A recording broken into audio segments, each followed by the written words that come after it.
For 17 years, I moved in a barren wilderness. It's true that I was evangelical in my preaching, so much so that on several occasions I was asked to conduct special missions.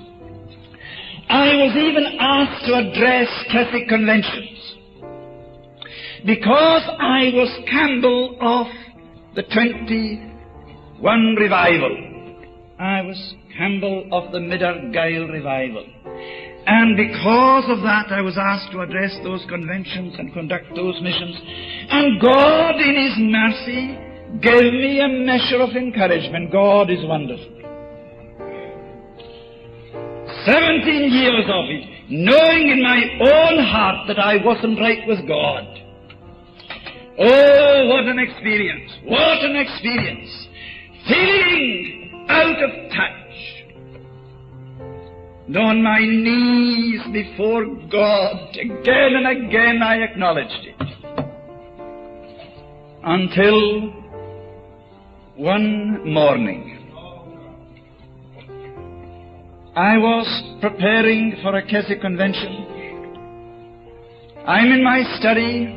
It's about 5 o'clock in the morning, when I heard someone singing in the drawing room of the manse. And of course I recognized the voice. It was the voice of my own young daughter. And she's singing, coming, coming, yes they are. Coming, coming from afar, from the Indies and the Ganges, steady flows that living stream to love's ocean, to its fullness. Calvary, their wandering theme. There was something about that singing that spoke to me and gripped me and moved me, because I knew that that lassie was thinking of the day when she would be in Nut Hall as a missionary, definitely called by God to that field. She's only 16 years of age. After singing through the solo, she came over and she threw herself on my knees, as daughters sometimes do. She put her 2 arms round my neck and said to me, "Daddy, I would like to have a talk with you." Well, I said, "Gina, I'll be happy indeed to talk with you." But oh, what was coming to me. We went to my study. And she said, "For several days, Daddy, I've been battling against facing you with this question, but I must do it. When you were a young pilgrim, before you went in for the ministry, you saw revival. You saw revival. How is it, Daddy, that you're not seeing revival now?" And then faced me with this crushing question. "Daddy, you have a large congregation, and many are joining the church. But Daddy, when did you last kneel beside a poor sinner and led him to Jesus?" My dear people, that shook me. That shook me. I went to the Catholic convention that night and did my part. But on my way home, I vowed in the presence of God that if He didn't bring me back to the experience that I had on that horse's back, I would give up the ministry and go back into business. And my dear people, I meant it. Oh, I meant it. I would be anything but a deceiver. When I arrived home, I couldn't take supper. I went to my study. I said to my wife and daughter, "Don't disturb me tonight. I'm going to have a session with God." And I threw myself on my face in my study. and I cried to God to forgive me. Oh, I cried to Him to forgive me. And in about an hour, bless His name, He came to me. Who forgiveth all thine iniquities, and who healeth all thy diseases.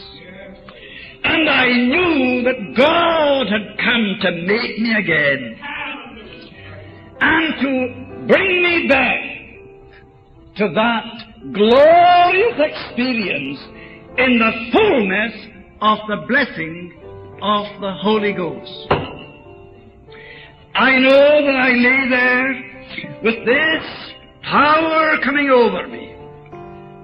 Oh, I can't fully describe it. I can't put it into words. But I was caught up in an experience that could only be explained in terms of God. An experience of the Holy Ghost that had come again. But just at that moment, a vision came to me. And that was a vision of hell. A vision of hell. And I could see multitudes streaming over the caverns of death to be doomed and damned eternally. What a vision! Oh, what a vision!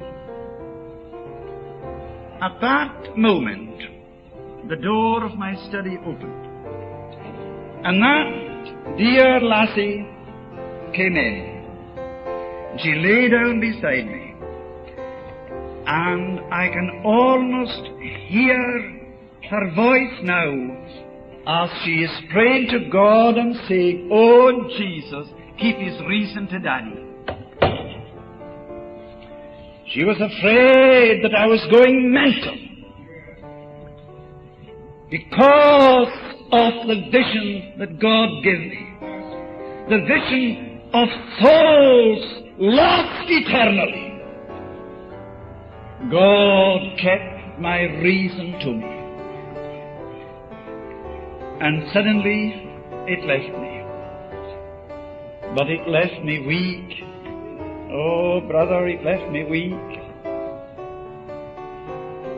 And then a voice seemed to say to me, "Go back to the faith mission. Give up the ministry.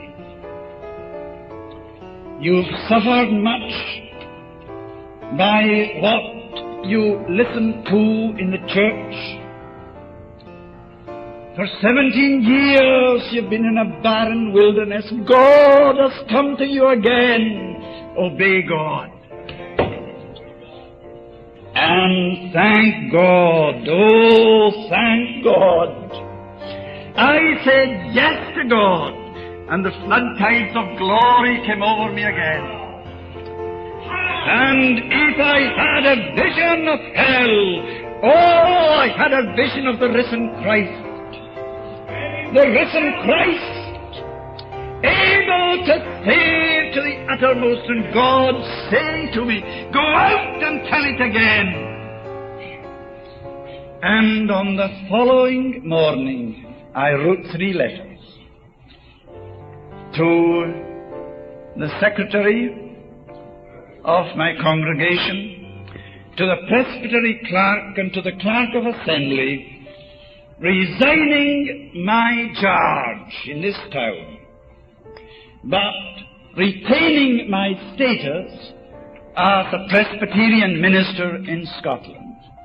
And I retain that to this day.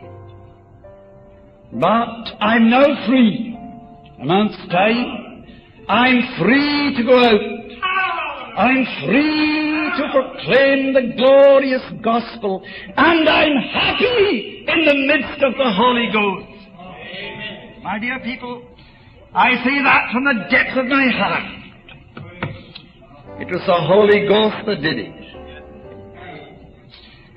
And in a very short time, I found myself in the midst of this glorious revival that continued for 3 years and continues to this day. It has kept coming since then, wave after wave.